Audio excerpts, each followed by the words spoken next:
ஒன்று சாமுவேல் அதிகாரம் 8. சாமுவேல் முதிர்வயதான போது தன் குமாரரை இஸ்ரவேலின் மேல் நியாயாதிபதிகளாக வைத்தான். அவனுடைய மூத்த குமாரனுக்கு பெயர் யோவேல், இளையவனுக்கு பெயர் அபியா. அவர்கள் பெயர் செபாவிலே நியாயாதிபதிகளாயிருந்தார்கள். ஆனாலும் அவனுடைய குமாரர் அவன் வழிகளில் நடவாமல் பொருளாசைக்கு சாய்ந்து பரிதானம் வாங்கி நியாயத்தை புரட்டினார்கள். அப்பொழுது இஸ்ரவேலின் மூப்பர் எல்லாரும் கூட்டம் கூடி ராமாவிலிருந்த சாமுவேலினிடத்தில் வந்து, இதோ நீர் முதிர் வயதுள்ளவரானீர், உம்முடைய குமாரர் உம்முடைய வழிகளில் நடக்கிறதில்லை. ஆகையால் சகல ஜாதிகளுக்குள்ளும் இருக்கிறபடி எங்களை நியாயம் விசாரிக்கிறதற்கு ஒரு ராஜாவை ஏற்படுத்த வேண்டும் என்றார்கள். எங்களை நியாயம் விசாரிக்க ஒரு ராஜாவை ஏற்படுத்தும் என்று அவர்கள் சொன்ன வார்த்தை சாமுவேலுக்கு தகாததாய் காணப்பட்டது. ஆகையால் சாமுவேல் கர்த்தரை நோக்கி விண்ணப்பம் பண்ணினான். அப்பொழுது கர்த்தர் சாமுவேலை நோக்கி, ஜனங்கள் உன்னிடத்தில் சொல்வதெல்லாவற்றிலும் அவர்கள் சொல்லைக் கேள். அவர்கள் உன்னை தள்ளவில்லை, நான் அவர்களை ஆளாதபடிக்கு என்னைத்தான் தள்ளினார்கள். நான் அவர்களை எகிப்திலிருந்து புறப்பட பண்ணின நாள் முதல் இந்நாள் மட்டும் அவர்கள் என்னை விட்டு வேறே தேவர்களை சேவித்து வந்த தங்கள் எல்லா செய்கைகளின்படியும் செய்தது போல அவர்கள் உனக்கும் செய்கிறார்கள்.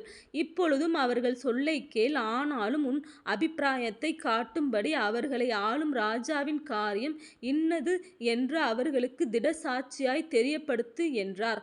அப்பொழுது சாமுவேல் ஒரு ராஜா வேண்டும் என்று தன்னிடத்தில் கேட்ட ஜனங்களுக்கு கர்த்தருடைய வார்த்தைகளை எல்லாம் சொல்லி, உங்களை ஆளும் ராஜாவின் காரியம் என்னவென்றால், தன் இரதத்திற்கு முன் ஓடும்படி அவன் உங்கள் குமாரரை எடுத்து தன் இரத சாரதிகளாகவும் தன் குதிரை வீரராகவும் வைத்து கொள்ளுவான்.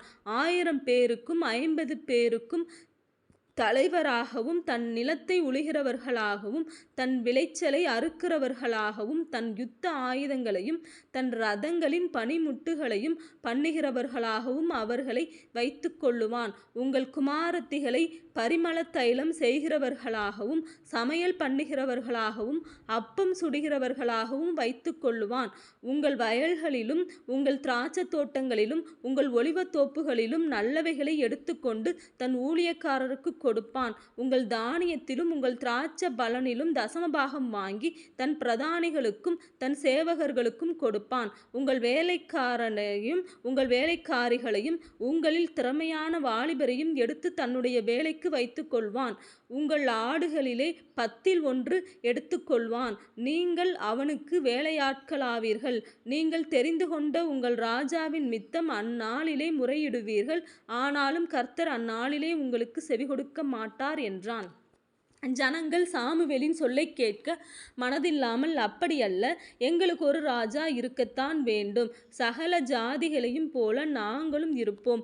உங்கள் ராஜா எங்களை நியாயம் விசாரித்து எங்களுக்கு முன்பாக புறப்பட்டு எங்கள் யுத்தங்களை நடத்த வேண்டும் என்றார்கள்.